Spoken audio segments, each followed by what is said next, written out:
Welcome to this Explainer. Today, we're diving headfirst into decoding the vast, incredibly critical ecosystem of early childhood care and education, or ECCE for short. If you've ever watched a child learn to walk, babble their first words, or finally figure out a puzzle, you've witnessed the absolute most rapid and complex period of human development. So today, we're unpacking exactly how we structure, support, and professionalize that crucial window of time. It's a huge question, right? Who is actually shaping the minds of tomorrow, and how do they even know what to do?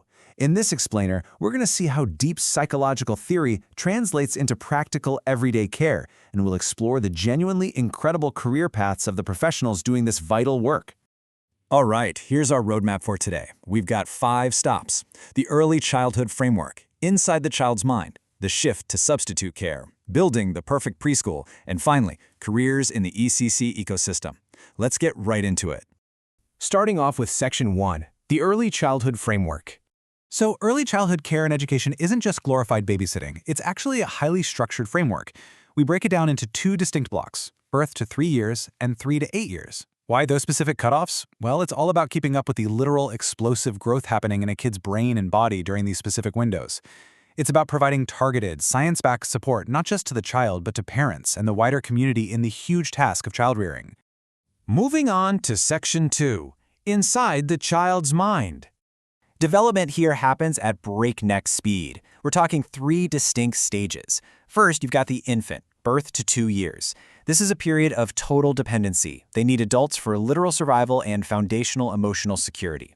Then, the toddler from 2 to 3. Fun fact, they're named after that adorable jumpy walk they do. They are eager little explorers ready for small group activities. And finally, the preschooler, 3 to 6 years old, who's actually developmentally primed to step outside the family bubble and handle structured play with peers. If we zoom in on just that very first year, the milestones are honestly staggering. Early on, a baby is just figuring out basic family attachment. But hit 8 to 12 months, boom, stranger anxiety kicks in. They know who they don't know. And right around that 1-year mark, this magical cognitive shift happens called object permanence. Suddenly they realize mom, or their favorite toy, doesn't just permanently cease to exist when she walks out of the room. It's a massive leap in brain processing. So, how on earth do you educate a mind that's changing that fast? Well, we usually look to 2 heavy hitters in psychology. Jean Piaget saw the child as an independent explorer. He argued kids understand the world totally differently than adults and just need the right supportive space to explore on their own terms. But then you have Lev Vygotsky. He saw the child as a guided learner, believing they absolutely need a knowledgeable adult to actively guide their optimal learning environment. Now, these theories might sound like they're at odds, but in modern ECT, they totally complement each other. They both validate the immense, complex work happening inside a young mind. To be truly effective educators, we have to provide that safe, unstructured space for independent exploration, while also being that deeply clued guide who knows exactly when to step in and push their capabilities further. That brings us to Section 3, the shift to substitute care. Because life happens, right? We have to talk about substitute care. Care provided when the primary caregiver just isn't available. Modern realities drive this big time. Think nuclear families, more working women, or unexpected hardships like illness. Historically, folks relied a lot on older siblings to step in, but honestly, that's not a great fix. Older kids usually lack the maturity to handle proper care or emergencies, and it often forces them to abandon their own schooling. It's an unsafe and totally unsustainable solution. So we need formal institutional solutions. And as we compare these environments, you'll see they serve different needs. We've got creches which are specifically set up for infants and very young kids to rest, eat, and get informal education.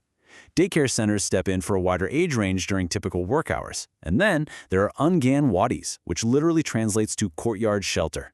These are absolute game changers, operating as a critical pillar of the government's ICDS program for millions of preschool kids across both rural and urban areas.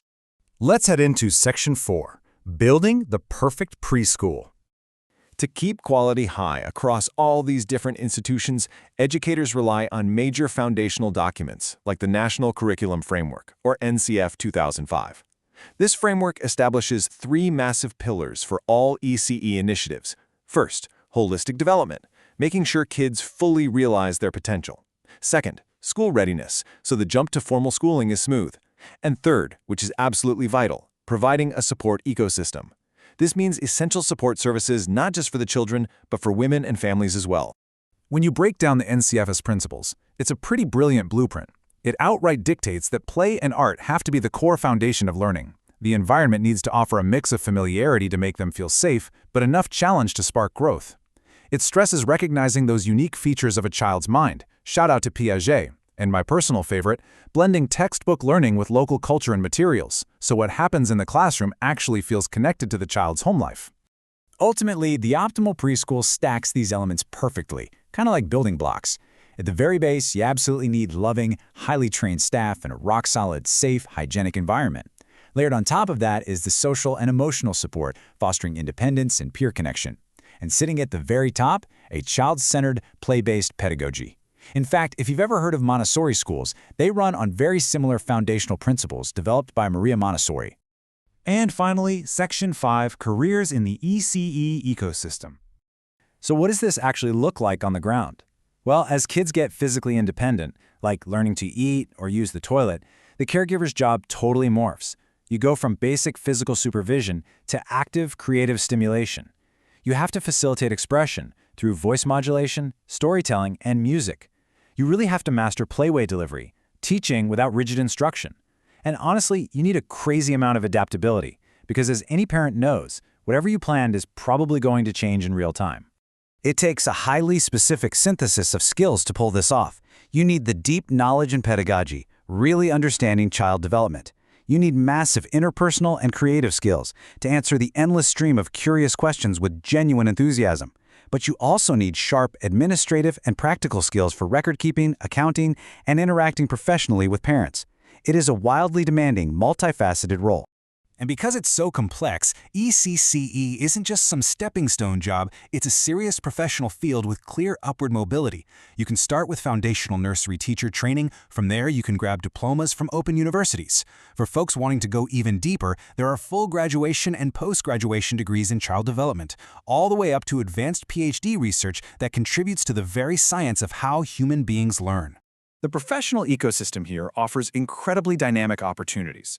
Whether your goal is to be the educator directly in the classroom, the administrator running giant state programs, an advocate planning policy campaigns, or an entrepreneur founding your own independent preschool, the career landscape is vast, and it is deeply, deeply rewarding. Which leaves us with one pretty big thought to chew on. We've just seen the insane psychological leaps happening in those first 8 years of life. We've seen the highly specialized multidisciplinary skills it takes to guide that development optimally. So, considering all of this, we have to ask ourselves as a society, are we actually valuing, supporting, and investing enough in the ECE professionals who are quite literally building the foundation of tomorrow's world? It's definitely something to think about the next time you see a preschool teacher at work. Thank you so much for joining me on this explainer, and keep learning.